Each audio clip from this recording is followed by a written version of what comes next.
जगातील सर्वात मोठ्या लोकशाहीचे पुरस्कर्ते आणि भारतीय राज्यघटनेचे शिल्पकार महामानव डॉक्टर बाबासाहेब आंबेडकर यांचा 68वा महापरिनिर्वाण दिन चैत्यभूमी दादर या ठिकाणी होत असताना राज्य आणि देशभरातून जगभराच्या कानाकोपऱ्यातून लाखो अनुयायी महामानवाच्या प्रति कृतज्ञता व्यक्त करण्यासाठी या ठिकाणी आलेले आहेत। 5 आणि 6 तारखेला लाखोच्या संख्येने अनुयायी चैत्यभूमीमध्ये दाखल होतात, महामानवाला अभिवादन करतात। आपल्यासोबत न्यूज स्टेट महाराष्ट्रावर बोलण्यासाठी भारतीय बौद्ध महासभेचे कार्याध्यक्ष आणि डॉक्टर बाबासाहेब आंबेडकरांचे नातू भीमराव आंबेडकर सर आहेत। सर, न्यूज स्टेट महाराष्ट्रामध्ये स्वागत आहे। काय सांगाल, दिवसेंदिवस हा आंबेडकरी अनुयायांचा, फुले शाहू आंबेडकरी परिवर्तनवादी विचारधारा मानणाऱ्या चळवळीच्या कार्यकर्त्यांचा हा कारवा, एकूणच भारतीयांचा कारवा जो आहे तो चैत्यभूमीवर वाढतोय। लाखोची संख्या आहे आणि आता भविष्यामध्ये दरपटीने ही संख्या वाढते आहे। कसं बघता याकडे आणि कशी तयारी आहे, व्यवस्था कशी आहे, हे आव्हान आहे का एवढ्या अनुयायांची व्यवस्था करणं? डॉक्टर बाबासाहेब आंबेडकरांना विनम्र अभिवादन करून भारतीय बौद्ध महासभेच्या मार्फत ही चैत्यभूमीची व्यवस्था केली जाते आणि त्याच्यासाठी भारतीय बौद्ध महासभा जर लॉ अँड ऑर्डरचा प्रश्न आला तर आमचे 3000 जवान यावेळेस संपूर्ण ह्या शिवाजी पार्कच्या परिसरामध्ये आहेत।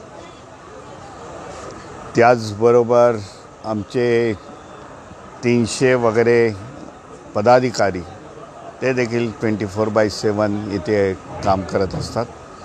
4 तारखेपासून 5 आणि 6च्या रात्रीपर्यंत ते लोक आपली सर्व्हिस देत असतात।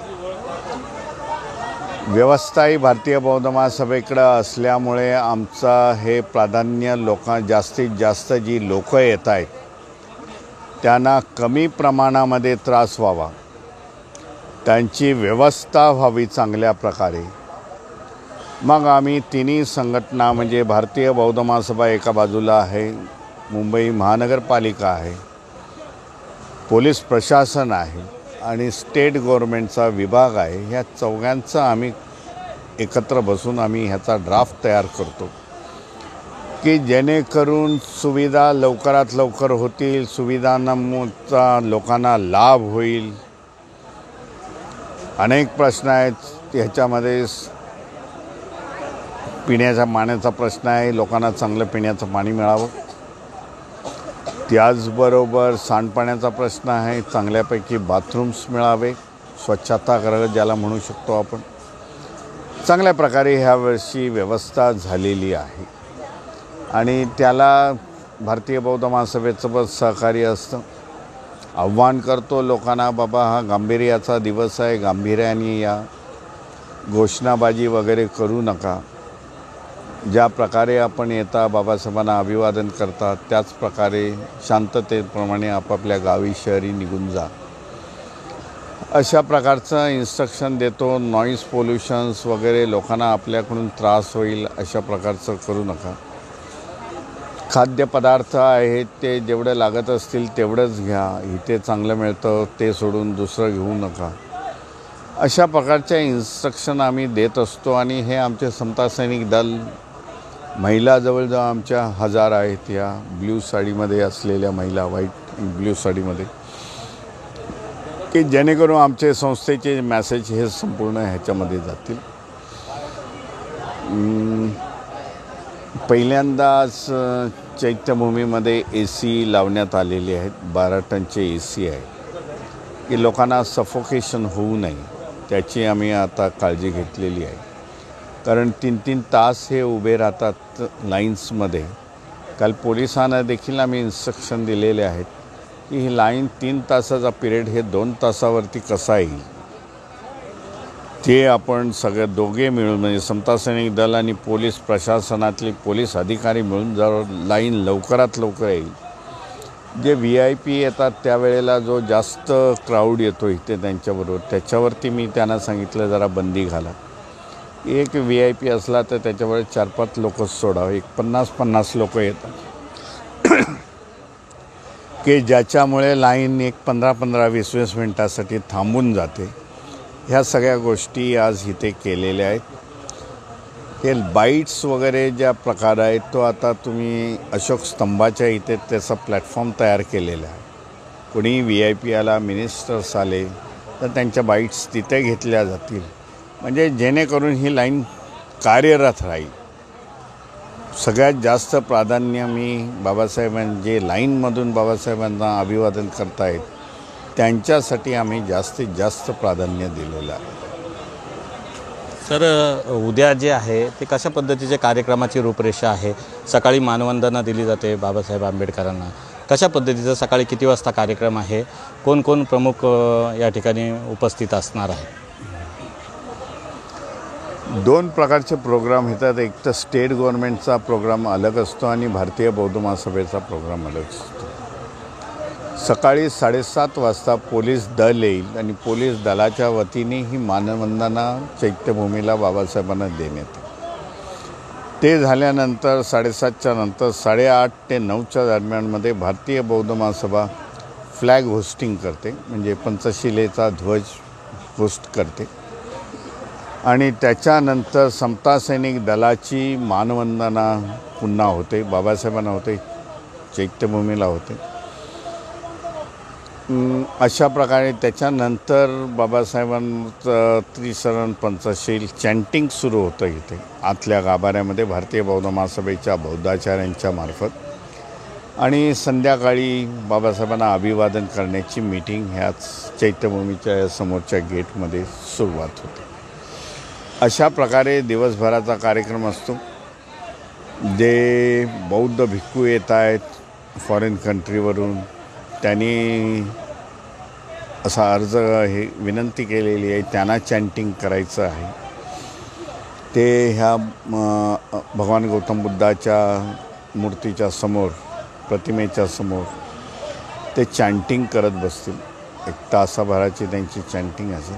अशा प्रकारचा कार्यक्रम असतो. सर, जगभरातील हे एकमेव चैत्यभूमी असं ऊर्जास्थळ आहे, शक्तिस्थळ आहे, प्रेरणास्थळ आहे की ज्याच्यामध्ये आपण बघतोय की बाबासाहेब म्हणायचे की वाचाल तर वाचाल, शिकाल तर टिकाल, आणि वाचन संस्कृतीला गती देण्याचं काम इथे होते. विश्वविक्रम होतो. जेवणाच्या रांगेमध्ये कमी लोक असतात, पण मात्र पुस्तकांच्या रांगेमध्ये अधिक लोक आम्ही पाहिलेली आहेत. कसं बघता याकडे? वाचन संस्कृतीला चालना मिळते. या सर्व गोष्टींमुळे बाबासाहेब आंबेडकरांची, महापुरुषांच्या चळवळीला गती मिळेल. कसं बघता? हा विश्वविक्रम देखील नोंदला जातो आहे आणि ग्रंथविक्रीचा रेकॉर्ड देखील होतो आहे. कसं बघता? बाबासाहेबांना अभिवादन करण्यासाठी जो लाखोचा जनसमुदाय येतो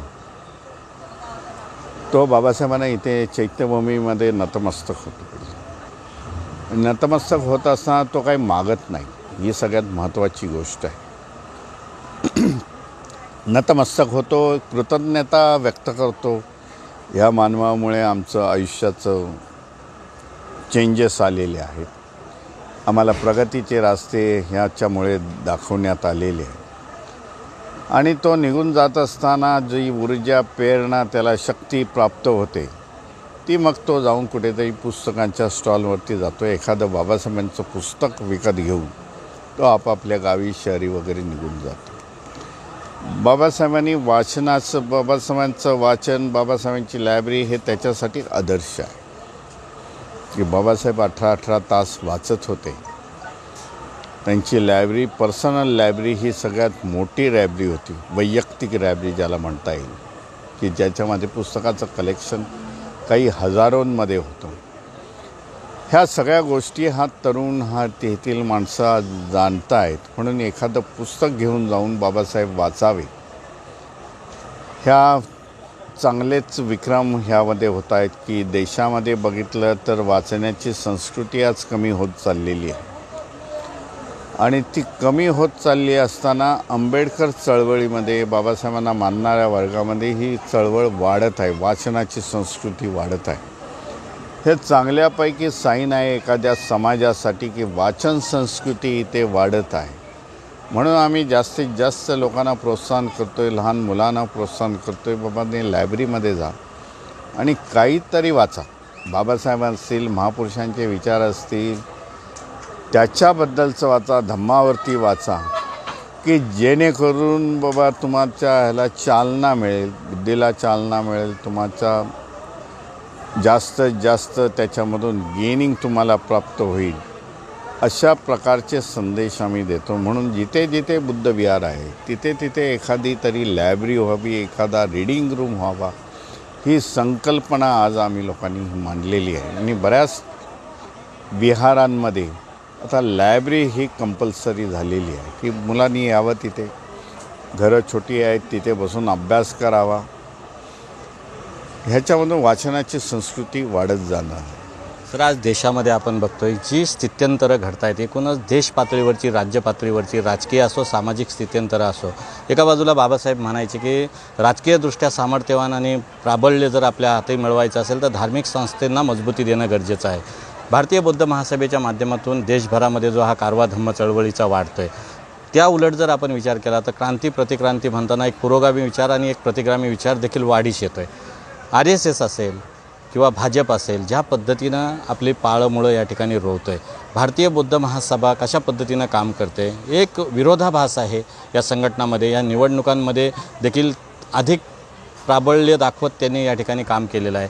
कसं बघता याकडे? आंबेडकरी चळवळीच्या अस्तित्वाला कुठेतरी ठेस पोचते अशा पद्धतीचे त्यांची जी कार्यप्रणाली आहे ती अधिक ताकदवान अशी वाटते का? कसं बघता एकूणच ही जी स्थित्यंतरं घडत आहे? भारतीय बौद्ध महासभेचं काम आहे की बौद्ध धम्माचा प्रचार आणि प्रसार करणं. जी धम्मसंस्था भारतीय बौद्ध महासभा बाबासाहेबांनी स्थापन केली. बाबासाहेब तिचे फाउंडर आणि चेअरमन राहिलेले. ह्याच संस्थेच्या मार्गदर्शनाखाली, बॅनरखाली बाबासाहेबांनी क्रांती केली. म्हणून फर्स्ट प्रायोरिटी, फर्स्ट आमचं रिस्पॉन्सिबिलिटी धम्माचा प्रचार आणि प्रसार करणं होतं. आणि त्याच्यावरतीच आम्ही जास्तीत जास्त कॉन्सन्ट्रेट करत आहोत की लोकांना ह्या धम्मामध्ये आणणं. महाराष्ट्रामध्येच नाही तर आम्ही देशाभरामध्ये कार्यरत आहोत. आम्ही एकूण 22 राज्यामध्ये कार्यरत आहोत. आणि चांगल्यापैकी बौद्ध महासभेचं स्ट्रक्चर आम्ही उभं करण्यात आलेलं आहे. एवढे जे आमचे विरोधक आहेत ते देखील मानत आहेत की भारतीय बौद्ध महासभेच्या माध्यमातून धर्मांतराचे कार्यक्रम आणि धर्मांतराच्या कार्यक्रमातून बौद्ध समाजाची निर्मिती होते. म्हणून एक उदाहरण देऊ इच्छितो की सरकारने जे अँटी कन्व्हर्जन जो लॉ जे काही बनवलेले आहे ते दुसऱ्या तिसऱ्यांसाठी नसून हे बौद्धांसाठी आहेत की बौद्ध समाजातील जो वंचित समाज आहे, शेड्यूल कास्ट, शेड्यूल ट्राईब समाज आहे, OBC समाज आहे.